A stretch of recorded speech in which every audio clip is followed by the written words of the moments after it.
On this Mother's Day, I want to honor my own mother by just sharing this brief memory. I always think of her as a wise woman because she often knew just the right thing to say, oftentimes in very few words. My memory is that as I was setting off for the first day of first grade in a new school, she gave me this advice. She said, "Just do what the teacher tells you and everything will be fine." My adult version of that wisdom is, listen and you will learn. And how many times I have found that true in my life. Just listen and you will learn. Last week, Patrick reminded us that these Easter time readings from St. John's Gospel are set during the Last Supper of Jesus with his disciples. At that moment, Jesus is anticipating his death, his departure from this world. The disciples are anticipating losing their teacher, their rabbi. And so these final words are in some ways rather heavy. They're very serious, very important and significant. In this 17th chapter, Jesus is teaching us how to pray.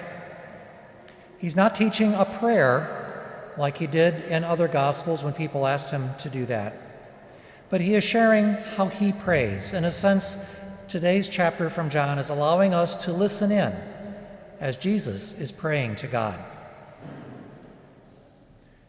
Now, one of my own spiritual mentors used to speak about prayer like this. He would say, if you imagine two friends who agree to meet together, say to go to lunch, what happens when they first see each other? Well, first they greet one another. They don't just start talking about things going on in their life. They first acknowledge the other person, usually with warmth and with affection, gladness to see each other. And once they have acknowledged each other, once they are aware of each other's presence, then they begin to share what's in their minds and hearts. And usually it's not just ordinary, trivial details of life. It's the things that are most significant to them, because that's why they've come together. And before they part, they always promise that they will see each other again very soon, before too long. This is what Jesus is doing in these last chapters of these stories of the Last Supper, this farewell discourse. And in today, especially as Jesus prays in the presence of his apostles, his disciples, he is doing exactly what my teacher just described. Jesus raises his eyes to heaven and says, "Father, the hour has come." Jesus is addressing God with warmth and affection as a son would his own father. He's also addressing God with longing. And in this moment, the Father and the Son, God, are very present to each other. And then Jesus begins to share what is in his heart. The 17th chapter of John is not an easy read. In fact, it reminds me a lot of times when I try to pray myself and my thoughts are scattered and my feelings are all over the place and many different things come to mind that I should pray for. In some ways, Jesus' prayer is like that.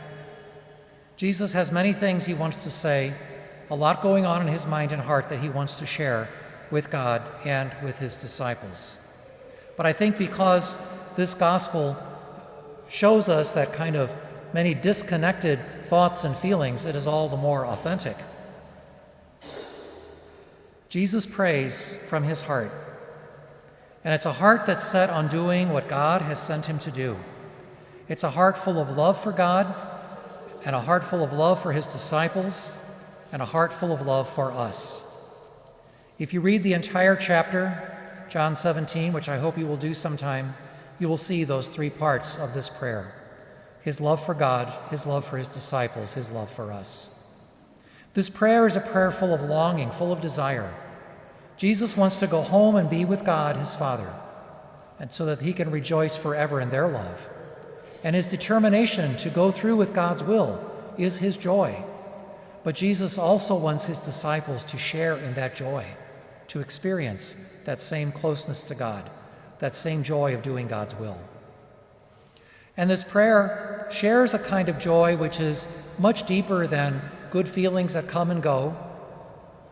Jesus is sharing the kind of joy, the lasting joy, of the deepest desires in a person's heart being fulfilled. Another word that occurs again and again in today's passage is the word glory. And in the Jewish scriptures, glory usually means ways in which God becomes visibly present, usually through a miraculous sign or apparition. We can think of the Old Testament stories of God leading the people through the desert with a pillar of fire, or making the manna fall from the sky. All of these things were revelations of God's glory, God's closeness, God's concern for his people. But we know ourselves that even though we do not always see those kind of miraculous signs, we have the assurance that God is still among us and still with us, and God's glory is revealed to us through our faith. So here is our pattern of prayer. Aware God is with us, speaking what is in our hearts, and looking forward to what God will do with us next, what ways that God will show glory in our midst. As we look forward to the future of our parish, with many things still unclear, we might be something like that first grader on the first day of a new school. Anxious, excited, scared, even a little lost. And this is why our diocese has been asking us for the past several months to pray. Not just to say words of prayer, but to pray as Jesus prays, from the heart, filled with the Holy Spirit. We've been invited to pray with the mind and heart of Jesus, longing to do the will of God, longing to carry out all that God has for us to do, and also ready and willing to share the gifts that God has given us. Day after day, we do what our teacher, Jesus, tells us.